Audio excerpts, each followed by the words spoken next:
Good morning mga kalapatids, welcome back sa aking channel. And for today's video gagawin natin guys, di ba mayroon na tayong mga YB.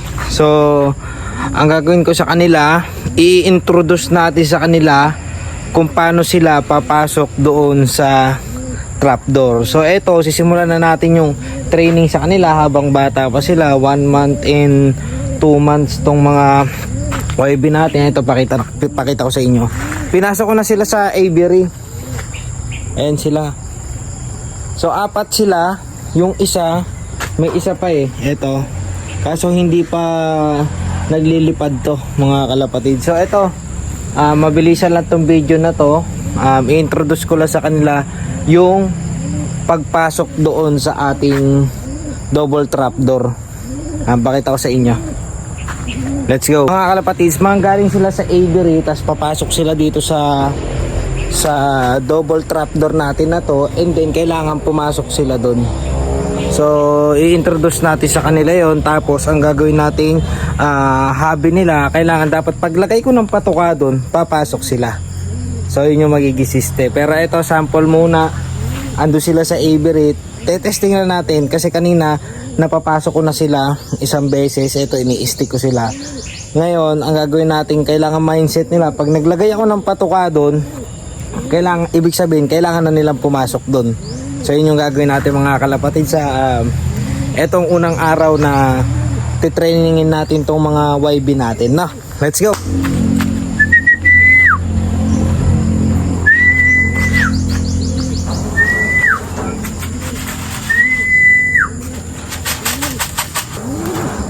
So ayan, i-step muna natin. Tapos i-stickin natin sila mga kalapatids para pumasok sila dito. So ganito talaga, tiyagaan talaga sa pagtitraining, no? Let's go. Dun. Pasok. Pasok.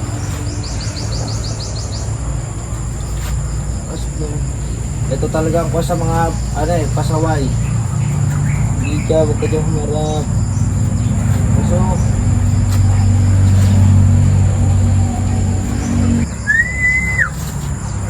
Akitin natin ulit, gagamitin ulit natin yung yung patuka. Motivation nila.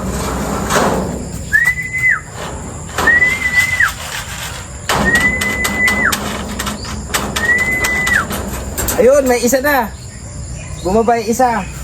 Oh my God! Wow! Okay, nice one yun. Good job. Isa pa. Kailangan so may isa nang bumaba, kailangan gayahin nyo ng ibang mga kasama niya, no? Pwede na! Game, let's go. Papa. So ayaw nung iba, gagawin natin, i-stickin natin sila, no? Para yun yung maging behavior nila mga kalapatids. Kapag naglagay tayo ng patuka doon, ibig sabihin papasok na sila, no? So, kailangan ulit natin istickin. So, good job dun sa isang YB natin. Parang nagets agad niya yung routine, no? Let's go, isa pa. Hindi ko napansin, dalawa na pala. dalawa na. Ito yung isa. Dalawa na sila. Ayun yung isa. Tapos yun yung isa. So, etong dalawa na lang. Ito. So, kailangan nilang mag-gets na kailangan nilang pumasok doon. Pasok.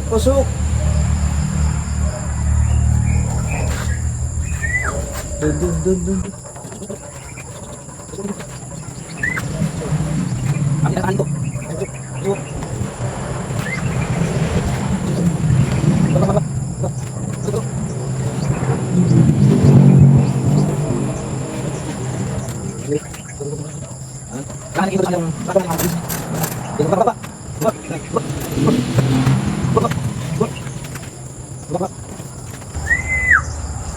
So gawin ulit natin pang motivate yung patuka nila, alugin ulit natin kasi nandito naman na sila.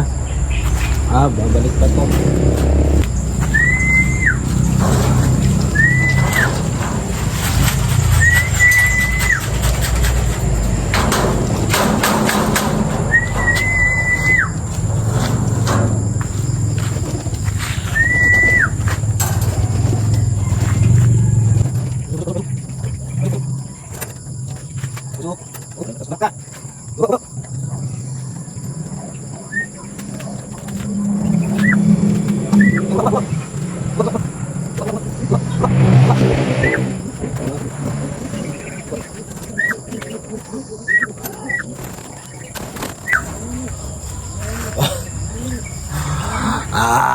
Bahala ka sa buhay mo. Ginusto mo yan eh. Let's go. Baba. Yung may dalawa pa mga kalapatids, hindi napasok dito sa ating trapdoor. Pero yung dalawa, nagets agad nila yung gagawin. O, kailangan yung ano to.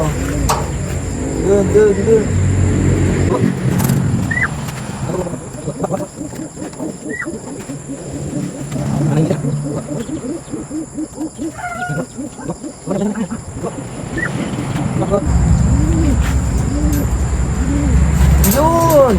Yun! Napapasok natin yung isa. Tatlo na sila. Ito isa na lang. Baba.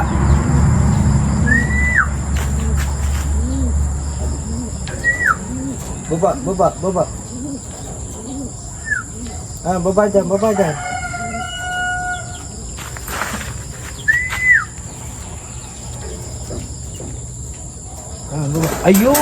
Ayun! So, apat na sila mga kalapatids. Grabe. At tagal nun dalawa. Pero okay lang yon kasi eto naman yung unang araw na inintroduce natin sa kanila itong trapdoor natin, double trapdoor. So, nanggaling sila sa aviary, papunta dito sa unang trap, and then bumaba sila sa loob. So, mga kalapatids, kasi nakadalawa naman na sila, okay lang yun. At ito naman yung unang araw na tinitraining natin sila. So, goods na yan. Ang gagawin na lang natin ngayon mga kalapatids, iiwanan na lang natin sila ng patuka nila. Yan. Kasi ako ay may lakad pa. Ayan. So, okay na muna yon sa video natin ngayong araw. Pero papatukain muna natin sila mga kalapatids ha.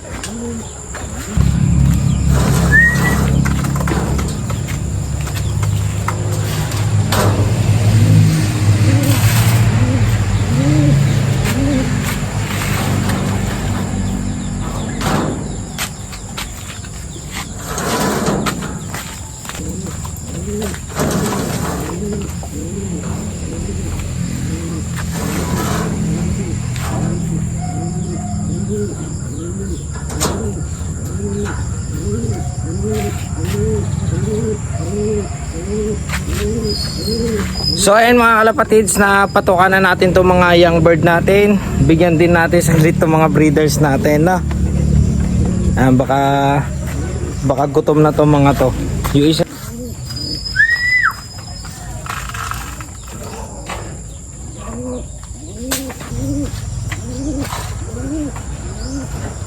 tsaka ay syempre araw-araw natin linisan yung tubigan nila, yung inuman nila ng tubig para iwas sakit din sa ating mga ibon, no?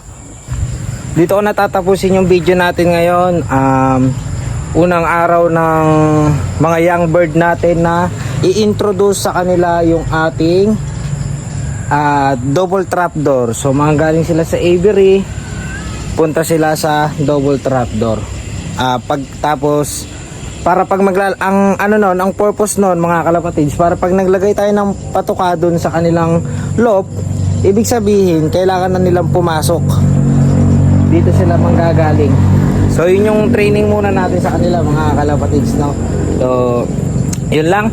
Sana patuloy nyo ako suportahan mga kalapatids. Kung hindi ka pa nakapag-subscribe sa YouTube channel ko, yan, hit mo na yung subscribe and notification button. Maraming salamat sa inyo. At saka mga kalapatids, comment naman kayo kung taga saan kayo para alam ko kung saan umabot ang video natin na to. So maraming salamat ulit, and thank you sa lahat ng mga sumusuporta.